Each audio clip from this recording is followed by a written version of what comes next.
This is Marco Reus. This is Shinji Kagawa. This is Nuri Shahin. Hello, this is Jadon Sancho. And you're listening to the Yellow Wall podcast.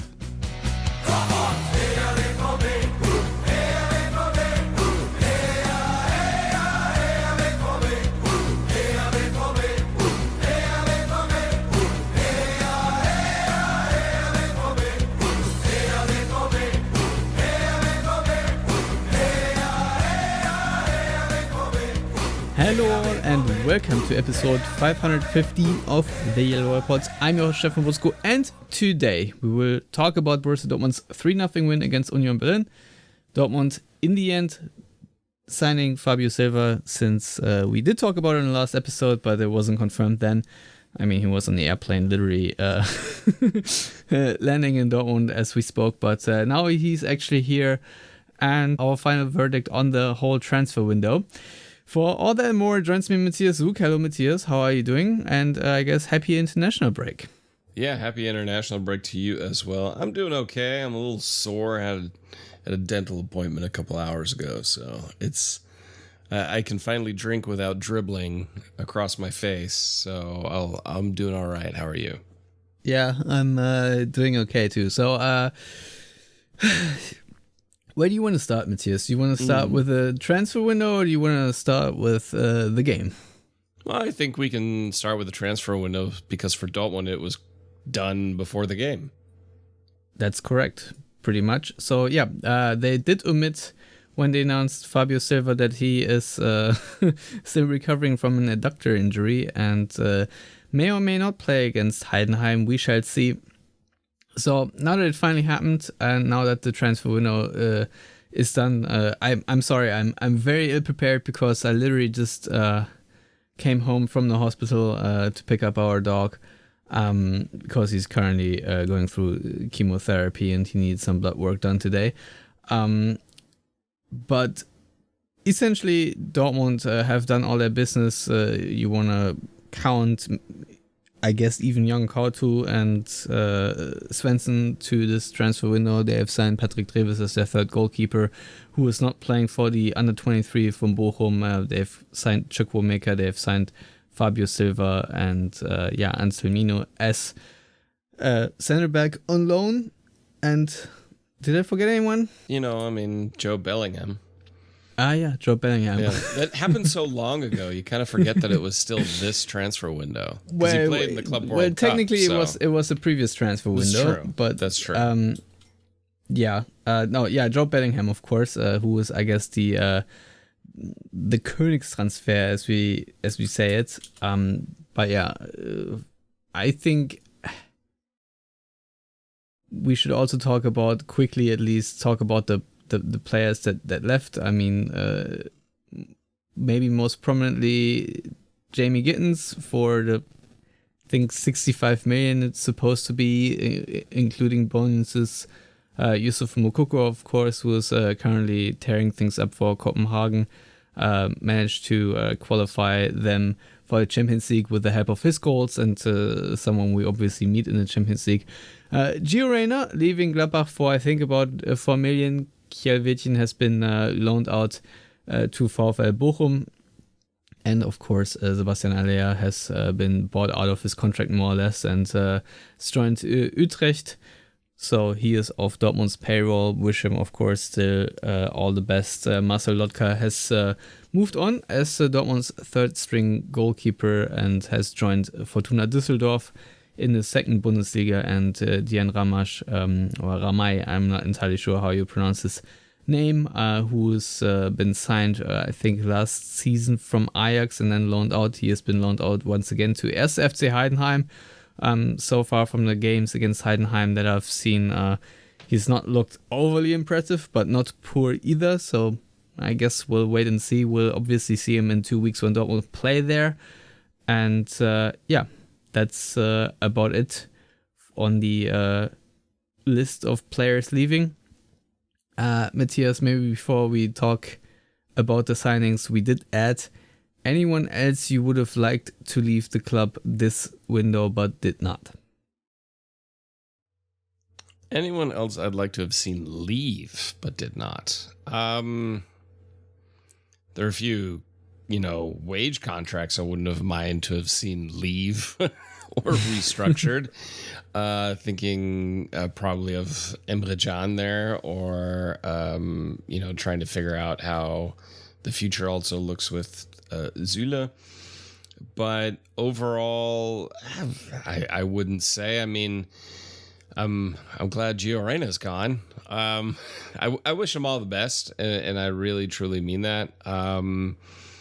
But it just had run its course. But as far as wishing they would have left, that's really harsh.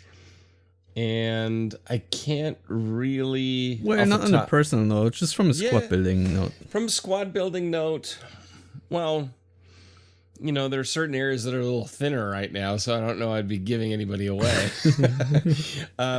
So, no, I can't really think of anybody where I'm like, yeah, it's time to move them on. I've got some thoughts on one player who played against Union Berlin, and we can talk about it when we get into the Berlin match, where I'm not quite sure why he's around, but we'll talk about that at that point. But no, I don't think there's anybody where I'm like, oh, dang it, they're still here. Well, I don't have any feelings towards anyone on the squad, really, but I just feel like when you talk about ran its course, I feel like the whole Marcel Sabitzer thing has ran its course, so I personally am a little surprised that he's currently starting. We talk about it during the Union Berlin match. Sorry. Yeah, that's exactly the one where I'm like, yeah, I think we're done here. And we'll talk about it when we get into Union Berlin, but yes, continue on. But that is exactly who I was thinking of. Yeah, I mean, I also, if I were to clear house, I mean, obviously, Emre Can, Süle, etc. might all be on a list, but they're going to be on a list next summer anyway. Pascal Groß is also an interesting one because I think he's a very decent player, really helpful, but at the same time, he is so slow, and that lack of pace does concern me a lot. I mean, he still can be useful. I mean, so can Marcel Sabitzer. I mean, I don't want to sound too disrespectful because Marcel Sabitzer can play really well and be really helpful. And I'm sure if you were going to play him consistently the entire season, he would actually be a really decent player for you. But, he is 31 years old. He is not perfectly suited for what I think Dortmund should be doing, and so I just think for Dortmund it would be time to move on, also considering that I think he is one of the better earners in this team. So, obviously if you just look at what you have in your squad, you really don't want to lose anyone because Dortmund need any depth they have. But if you could convert Marcel Sabitzer to a more true number 6 maybe, then I'd be all for it. Or if you even convert Sabitzer and Groß both to one number 6, I'd be all in on that. But yeah, we can talk about this in a little bit now. In terms of signings that have arrived at Dortmund, how you feel about the overall haul, let's say, that Sebastian Kehl and Lars Ricken and co did complete throughout this window. Well, staring at it in front of me right now on Transfermarkt, I mean, a few of them, like Jan Kuto, that was, there was really no choice there. Danja Svensson, I think, was quite good. And having that loan spell to kind of see was definitely a good move there. Anselmino, I think, can prove to be very, very good. In fact, it's kind of a shame that didn't come with a buy option. If that first match is anything to go off of. Chukwuemeka, okay, we've already talked about him. Joe Bellingham, we'll see. Fabio Silva, I don't know. I think a backup quality striker who's willing to be a backup for a couple of seasons at least is definitely something that Dortmund needed. And if Fabio Silva is that guy who knows his role, then okay. You just said quality striker. I think that still needs to be seen, to be honest. I don't know if he's a quality striker. What I'm saying, the framework. Like, this is the role they needed. Whether or not he is that, I don't know. I don't know at this point because I haven't seen enough of him to make any type of judgment whatsoever, and I don't think I'm alone in saying that. I think the price tag's a little high, but right now we're in an inflated transfer market again. I mean, thanks to the Premier League, it's everything's really inflated. So like your 20 million to 25 million euro players now, if I go back even just 2 seasons when it was a little bit quieter, they probably would have been more your 15 to 17 million. But now we're living in a more inflated market again. So, okay, fine. Time will tell. I think the Yankuto 20 million, that's a stretch. Even though I thought he played actually quite well against Union Berlin.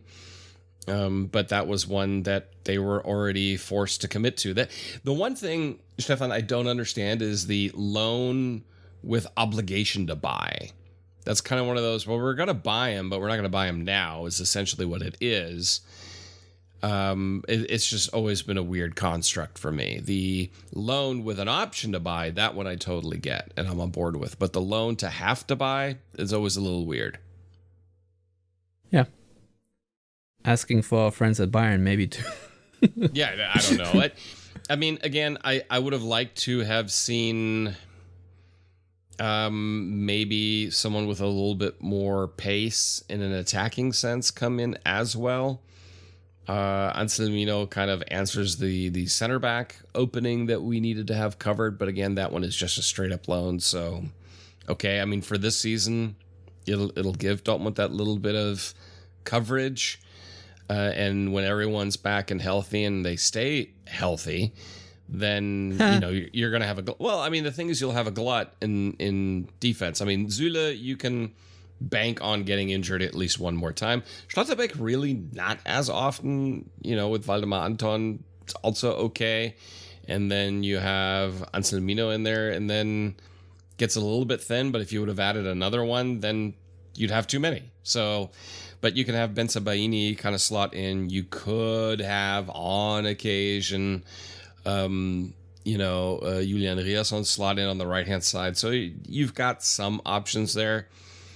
I think overall it's okay. I wouldn't say it's the best transfer window, but time will tell. I actually think overall the transfers last season proved good. I mean, last season was a good transfer window overall. This season, I don't know yet. We'll see.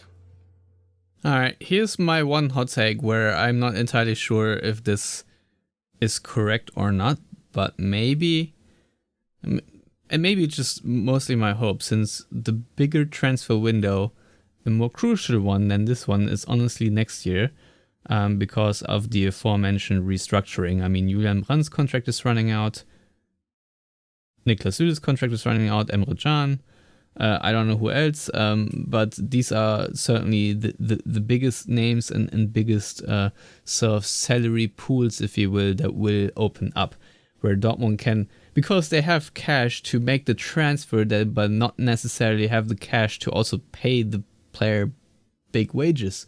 So the cynic in me says, oh, well, then they have more space to overpay someone else.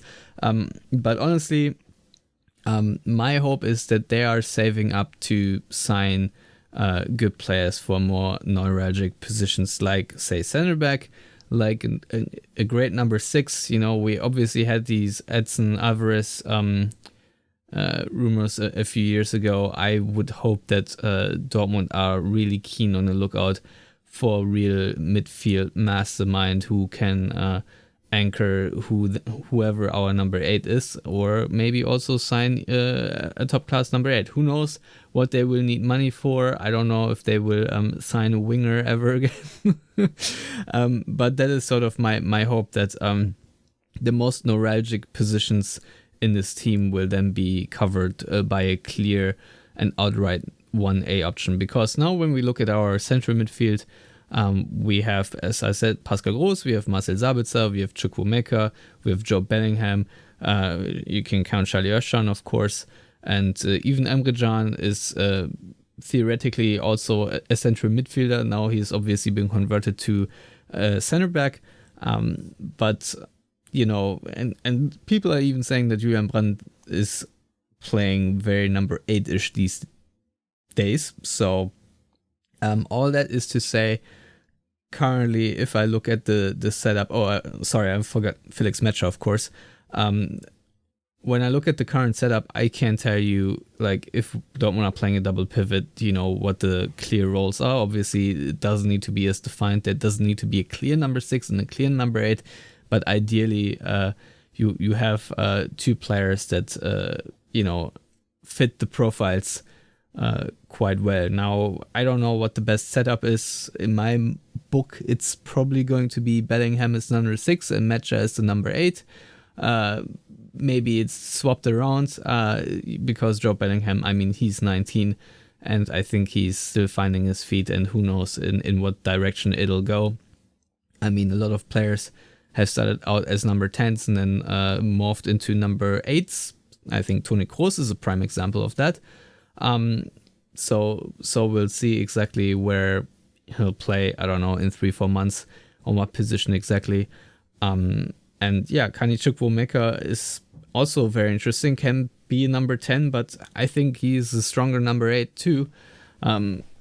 So yeah, it might be Bellingham, Chukwuemeka in midfield, and then Brandt a little bit further ahead, because if I look at the squad, the most number 10-ish player that we have, in my book at least, is still Julian Brandt in the squad. People can argue that they'd rather play Chukwuemeka in there, and we can definitely make this case, but also we haven't seen all that much from Chukwuemeka yet. He has not been really a starter for Dortmund. He has not played consistently over 90 minutes ever.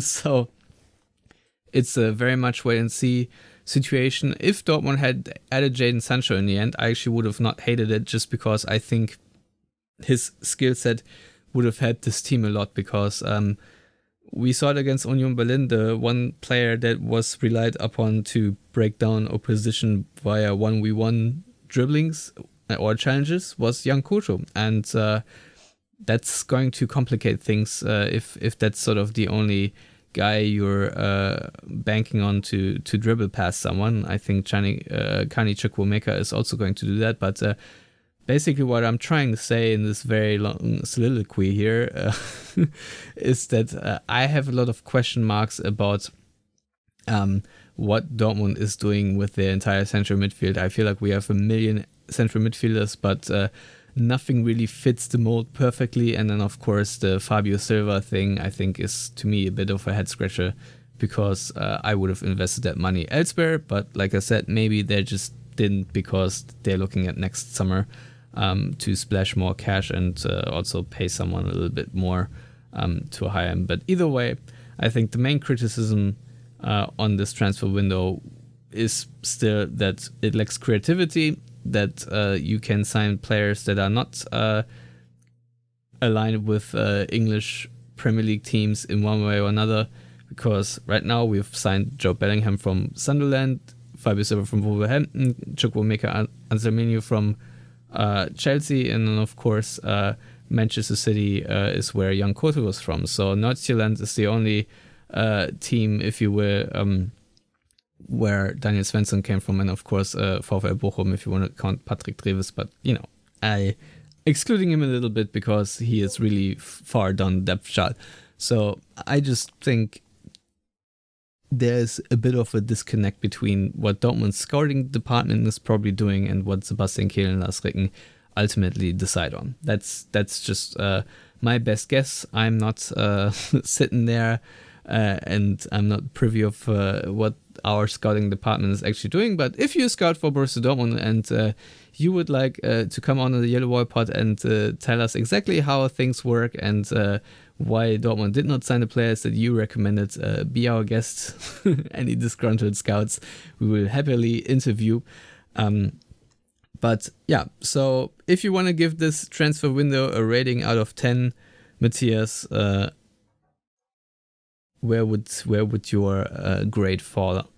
That's a good question. Right now, just because I've got one or two question marks, I would probably say a 6 or a 7 out of 10. That's pretty high. I'm going 5 out of 10. Like the fact that Dortmund no longer have a winger is concerning. Now they obviously still have Cole Campbell and Duranville, but I don't know how long Duranville is out for. And these are obviously also more depth pieces. No one that you can really bring on to become a 1v1 difference maker. I think maybe Adeyemi is still someone who can beat someone on the dribble just because he has that pace and the explosiveness. But yeah, I don't know. I just think there's a lack of utility in Niko Kovac's toolbox, and it's a little concerning. The entire thing is a bit more like, for Kovac, is just like maintaining the status quo right now, because I don't think Dortmund think that Niko Kovac is the guy for all eternity. Yeah, my feeling is just that Dortmund are happy with where they are right now, but also I feel like they're very aware that they're not really in most competitive attack mode right now, but just trying to get to a point where they feel a little bit more I don't know, aligned with their own philosophy, because Niko Kovac does a lot of things well. I think, defensive stability is one of them, squad fitness is one of them. But, if you expect Dortmund to, win 70 points or so in a league season, he is not the guy, simply because I think his teams will always struggle to break down low block opposition. And that is something that Dortmund have struggled a lot with. So, yeah, we'll see how it goes. But if Dortmund can improve their defense, especially on the road, that would really help greatly. But honestly, the first away game already was not a good indication. But yeah, anyway, Matthias, let's talk about the Union Berlin game. A 3-0 win, goals by Guirassy and Felix Metscher, who I think scored the fastest goal, at least this match day. A real rocket, but I think we both agree that I think the 2-0 was the highlight of the game. Just an absolute gorgeous goal. I can't tell you how many times I've already rewatched it.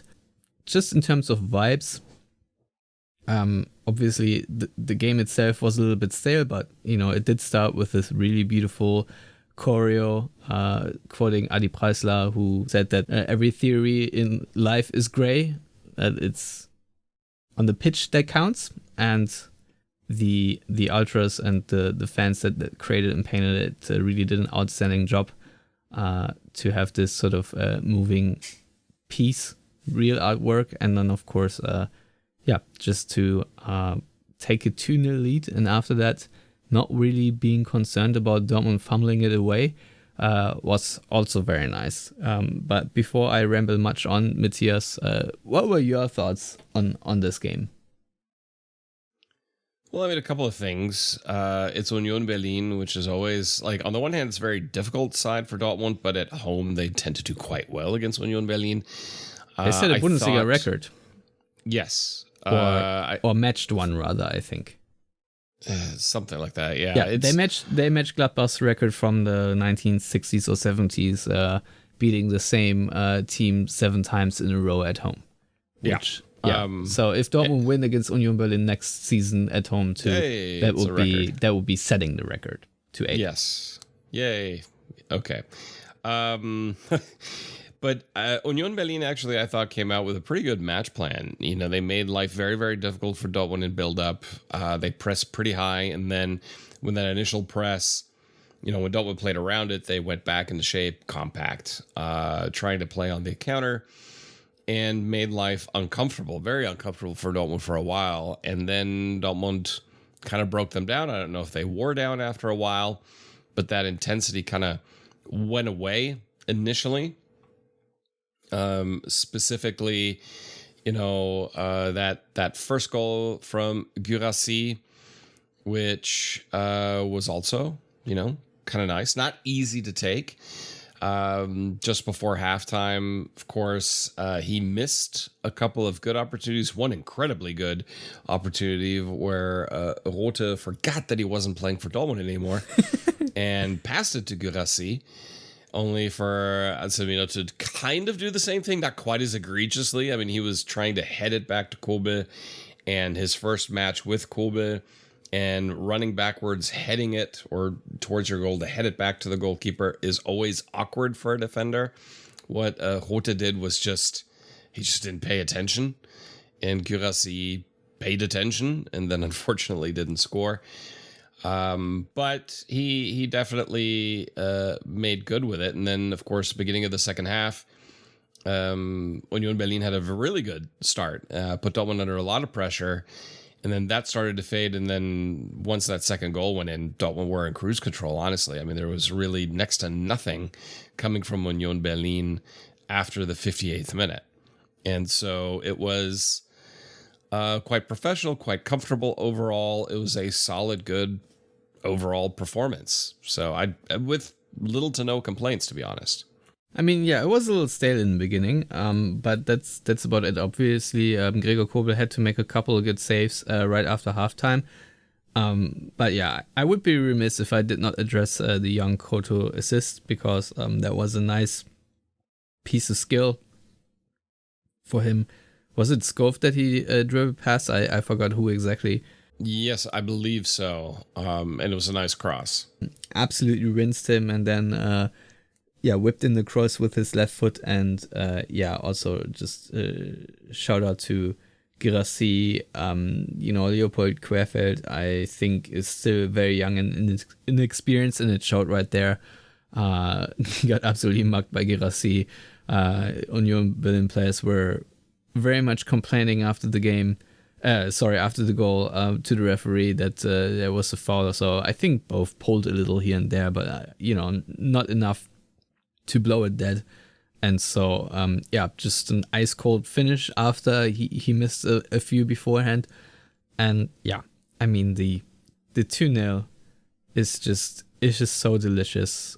I mean, first of all, the pass by Anselmino came in with the right amount of spin and the right amount of pace for Guirassy to flick it on, but to flick it on with his back heel to Maxi Bayer, who then actually had the perfect give and go return pass, which also not that easy. We saw him stumble a little bit earlier in the game over a ball, because I think Julian Brandt just played it a few centimeters the wrong direction of him, and so that one technical mishap did happen. And that in itself was already such a amazing world-class move, but then to have the wherewithal to just dink it ever so nicely over the goalkeeper was just perfect. And I think there was honestly an adjustment from the first 1v1 situation that Guirassy had.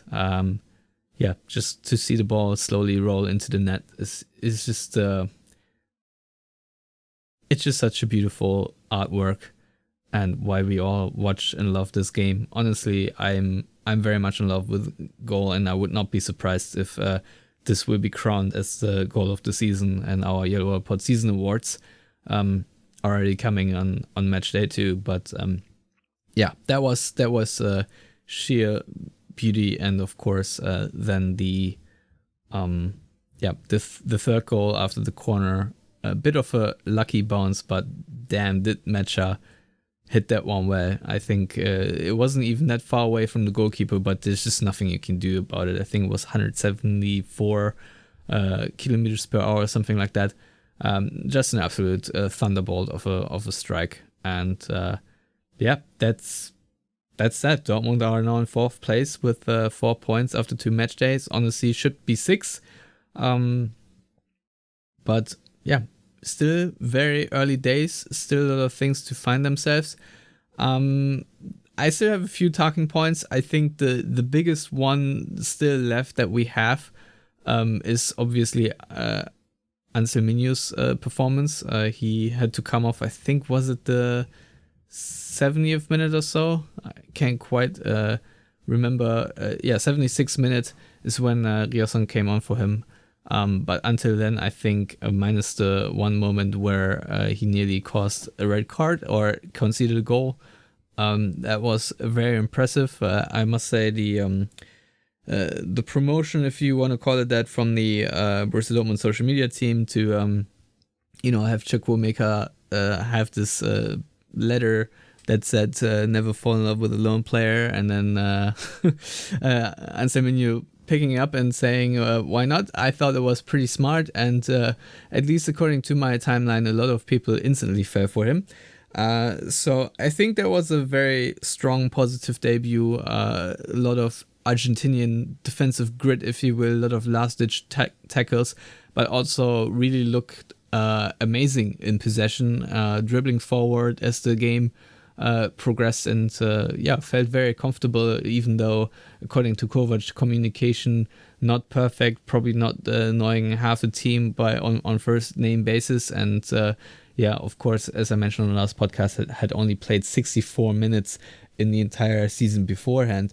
So to crank out such a performance, I think is a very positive thing for Anselmo, but it's not a very positive thing for Filippo Mane, who I think must really kick himself about this red card right now. Matthias, what do you make of the 20-year-old Argentine center back? We did everything great that I love about Argentinian center backs, and almost did a couple of the things that I don't like about Argentinian center backs. But he's definitely, his timing and tackles is very good. He's got a decent amount of pace. Obviously, his build-up play is pretty good.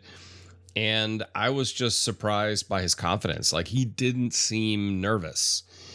He didn't seem, overawed by the yellow wall. He didn't seem out of place with the pace. I mean, if you've played in La Bombonera, I'm sure the Westfalenstadion gets a little less impressive. Fair enough, but he did, play for Chelsea, and, there's no atmosphere there. Yeah, that's a graveyard.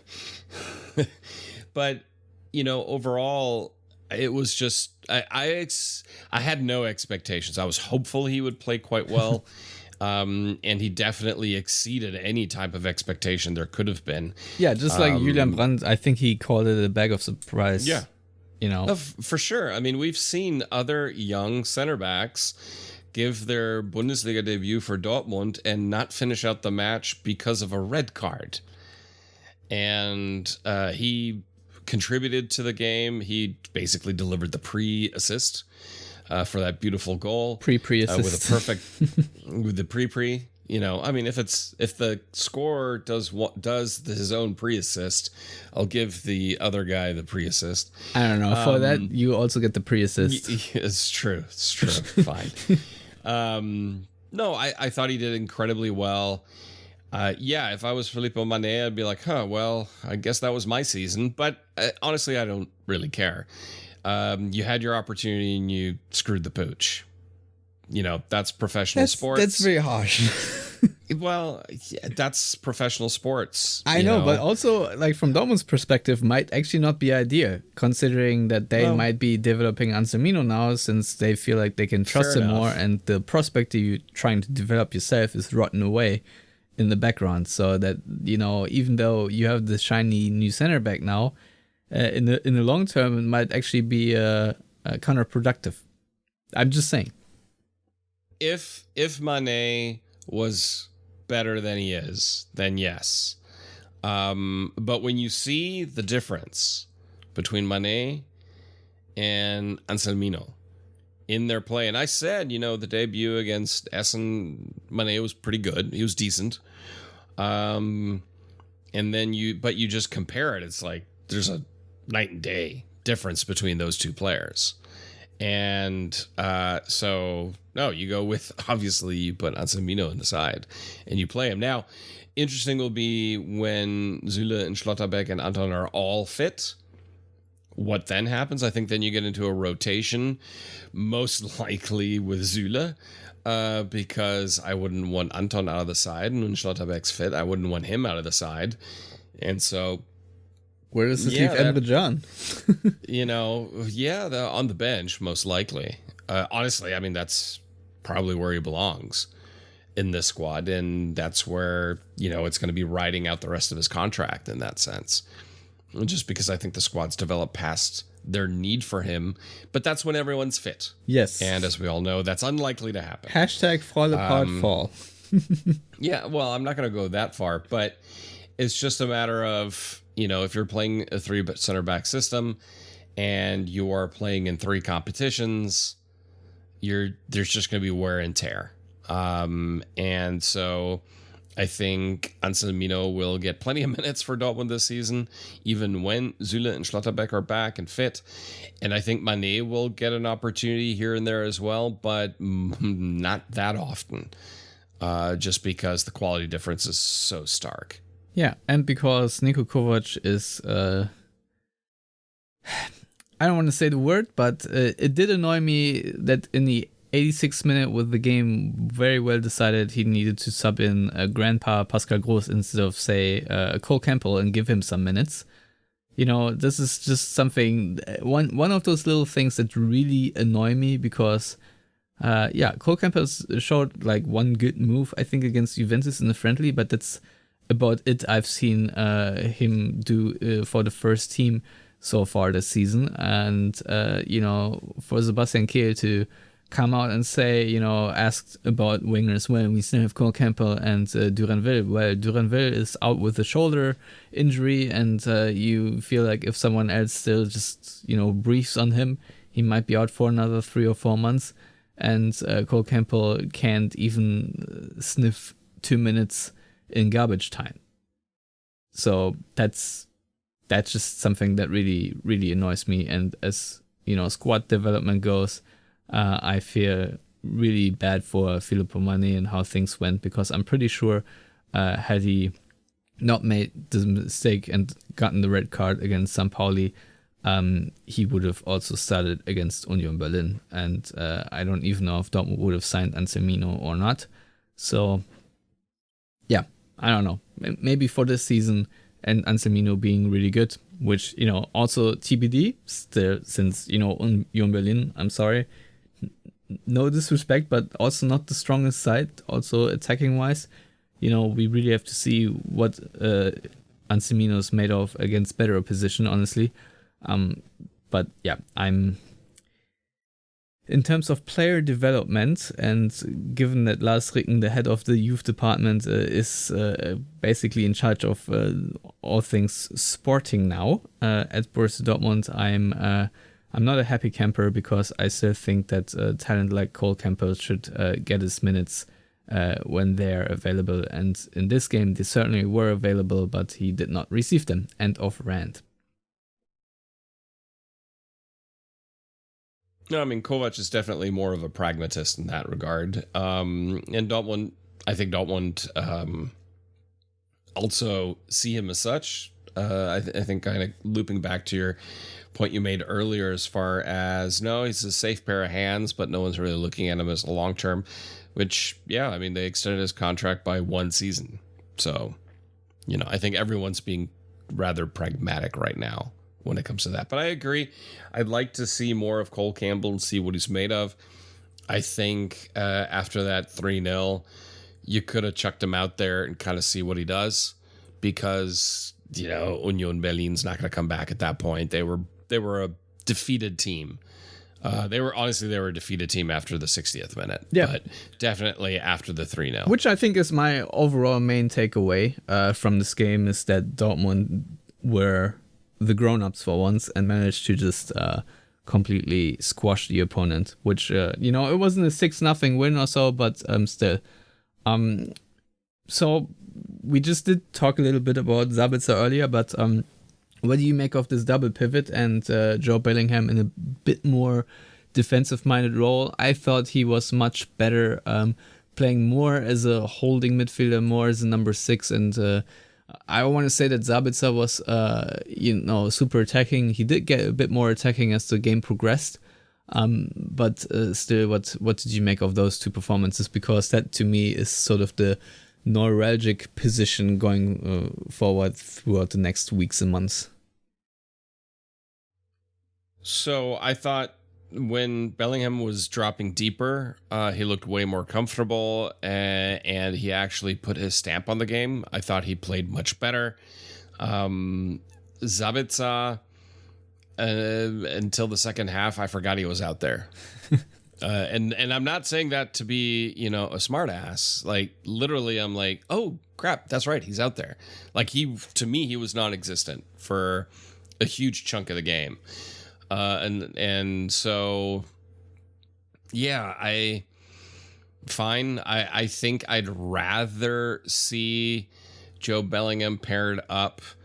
If he's going to be kind of more that deeper holding type player, and then you've got that box to box runner, so to speak, next to him, then I think Mecha or Chukwuemeka would be the better fit than Zabitzer, with Brandt as more of that creative outlet slightly ahead of them.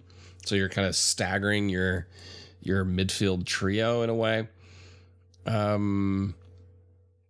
So yeah, I mean, in the second half, Zabitzer was a little bit more present, but overall, I thought it was a relatively forgettable performance because I literally forgot about him.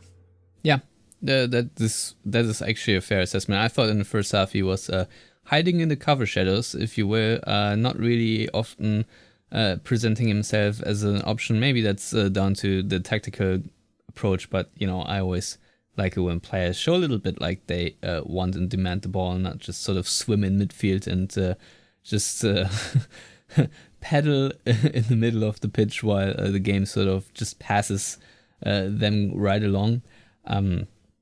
Yeah, that's also my assessment. And as to Joe Bellingham, again, I'm really intrigued about how he's going to develop. Like I said, I still think he's finding his feet, and I don't know if you want to look at it like in a role-playing game, if he's, needs to choose a skill tree and if he's going to be more of a tank or more of a healer. But this is sort of something I'm pondering nowadays, if it makes sense to just form and mold him into a true number 6, or if there's enough footballing talent in there to have him play higher up. But yeah, I think he might be our best number 6 right now, but that opinion may change very quickly, considering that the season is still very young. We have very little to base our opinions on. So let's just wait and see. Matthias, I know you have to leave, but there's one question I have, if you have the time. Obviously, we talked about Niko Kovac last episode, but now that I've thought about it a little bit, since his contract right now only runs until 2027, if I were Borussia Dortmund, I would obviously already be on the outlook for a new coach or a different coach, and it would not surprise me if maybe even they find someone that they think is a better fit at the end of this season. Who knows? Right now, if you look at the coaching market, are there any names in particular that you would be really interested in to see replace Niko Kovac in the short or medium term? Well, I heard Erik ten Hag is free, but we're gonna just move right past that. I was gonna say, considering you're short on time, you shouldn't be wasting it. Yeah, no. Because a good friend of mine from the Netherlands once said, I remember when Ten Hag once came up when Dortmund were looking for a new coach. I forget what season it was, and he was like, "Oh, you don't want him at Dortmund. You just don't." And it seems maybe he was proven right. If I look overall, who would interest me to see at Dortmund? I mean, Hoeneß would be one that would be quite intriguing, to be honest, because of what he's been able to do with Stuttgart, and has once again lost his best striker. So that would be an interesting one to kind of ponder and take a closer look at. Beyond that, as far as coaches in the landscape, I think it would be good to have someone who does speak the language, so that, that obviously shrinks your field a little bit. Well, I have my eyes on Fabian Hützler. Okay.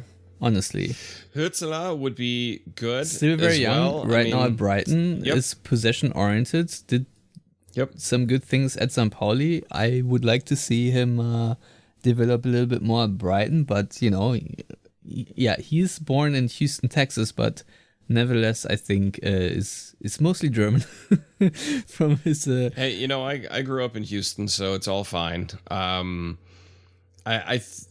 He surprised me. Like, he did some good things with St. Pauli, and then it surprised me that Brighton were like, we want him in the Premier League.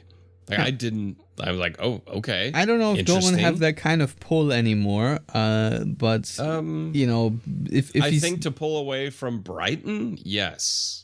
Yeah, but I mean, versus when if he's got real, if his stock is on the rise, so to say, and then he gets probably other offers from, maybe even other